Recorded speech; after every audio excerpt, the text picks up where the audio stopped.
Well, usually when I post something on Facebook, it gets completely ignored. But look at this. A picture of me drinking a Pepsi has garnished tons of comments and conversation. 20 comments. That's after I deleted trolls. Look at all these people. Wow. Replies. Paragraphs. It's not just a quick comment. People are writing paragraphs. Back and forth, having a huge, detailed conversation. Oh my goodness. I never would have thought drinking a Pepsi would cause so much commotion. Let's put the camera on me for a second. Oh my goodness. Hi, everybody. What is so controversial about Pepsi? Well, St. John's Pride has decided to, in my opinion, veer off course.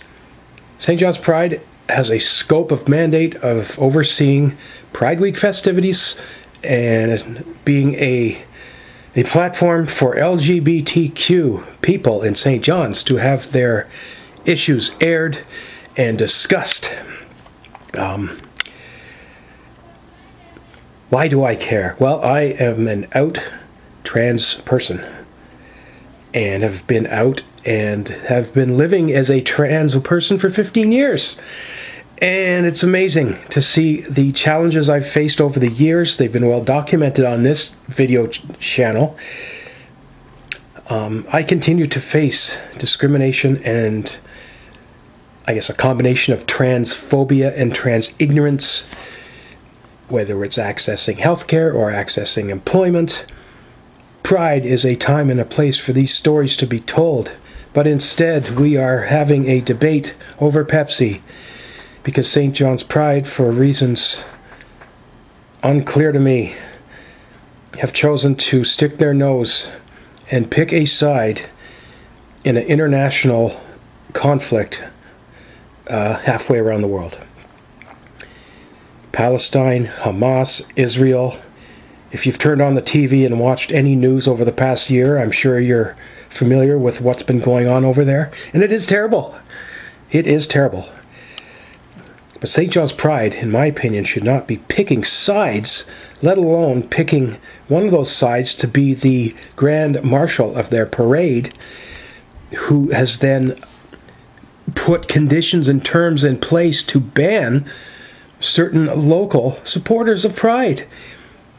Browning and Harvey has been a very good supporter of the LGBT community here in St. John's, Newfoundland for a long time.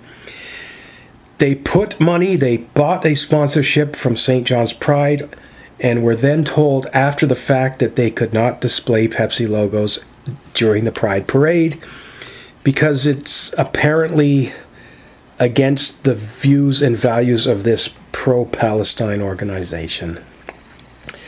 So instead of talking about Jennifer McCreath struggling to find gainful employment, we were arguing over whether or not we should be drinking Pepsi, and quite frankly, whether or not we should even be going to this Pride Parade.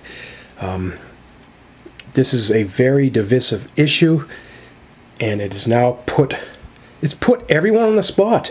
Are you going to support St. John's Pride and march in this Pride Parade, and by doing so, agree with their stance, or are you going to say no? We are all watching. Businesses, I am watching. Political parties, we are watching. LGBTQ community organizations, especially those of you who receive government money, we are watching to see whether or not you support this or not. And quite frankly, those of you who do, I'm going to be calling you out, and I'm going to be calling for government to cut off your funding. Anyway, I want to leave that video for now, and thanks for watching, everyone.